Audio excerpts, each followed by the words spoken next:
Көгілдір көктемнің лебімен нұрланған 1 мамыр Қазақстан халықтарының бірлігі күні. Аталмыш мереке еліміз үшін ерекше маңызға ие. Сондықтан осы күнге байланысты облысымызда мерекелік шаралар кең көлемде өтіп жатыр. Негізгі шара қаланың орталық алаңында ұйымдастырылды. Биыл аталмыш мереке ауқымы мен ұйымдастырылуы тұрғысынан ерекшелікке толы болды. Мыңдаған адам қатысқан салтанатты шерумен басталып, соңы халықтық мерекелеуге ұласты.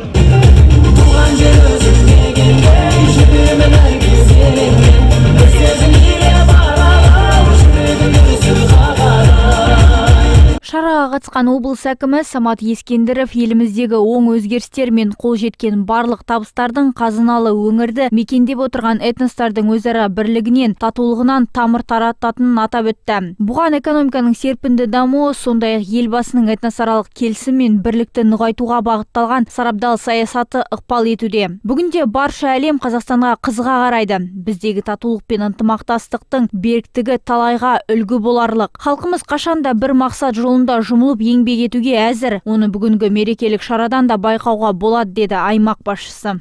Бұл айтулы мереке отанымыз Қазақстан Республикасының бірлігі мен достығының символы болып табылады.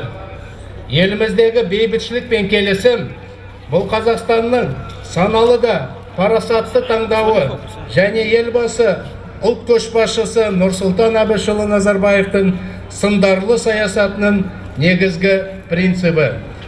Қазақстандық ұлтаралық бірлік пен толерантлық тәжірибесі әлемдегі көптеген мемлекеттер үшін үлгі болып отыр.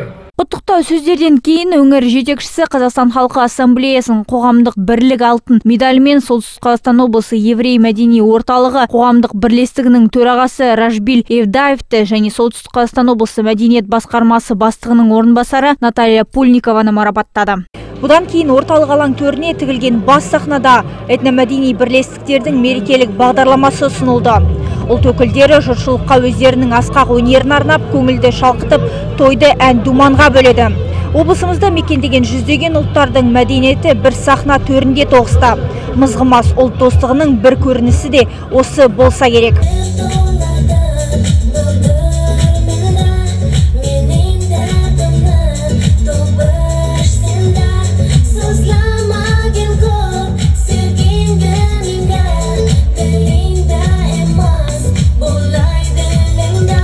Қазақстан шын мәнінде халық достығының, этносаралық татулықтың жерұйығы. Бүгіндері елімізде түрлі ұлт өкілдері бір атаның балаларындай бірлікте ғұмыр кешуде. Бір шаңырақ астында айрандай үйіп отырған Қазақстан азаматтары жарқын мерекені ерекше көңіл күймен қарсы алуда. Қазақстан халқы ассамблеясы ең басынан біздің өзіміздің қазақ ұлтымызға өте пайдалы ұйым.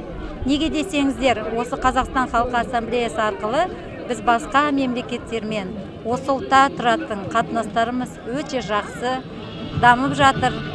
Болашағымыз үлкен Қазақстан халқының ешқашан біздің елімізде, жерімізде өрт шықпасын, тек қана бейбітшілік болсын, татулық болсын, әр отбасымызға осыны мен шын жүректен тілеймін. Хотим поздравить североказахстанцев с этим великим праздником, Днем единства народа. Наш белорусский народ живет здесь в Казахстане, и мы просто наслаждаемся тем, что как мы живем все в любви, в мире, в согласии. И хотим, чтобы вот это вот добро, которое существует у нас в государстве, чтобы оно было нескончаемым, чтобы все народы дружили, любили друг друга. Весна смеется за окном, капелью звонкой и ручьями. Вот скоро грянет первый гром, деревья встретятся с грачами. Весна, весна, звучит во всем, и оттепелью на опушках, в глазах сверкающих огнем, в веселых озорных веснушках.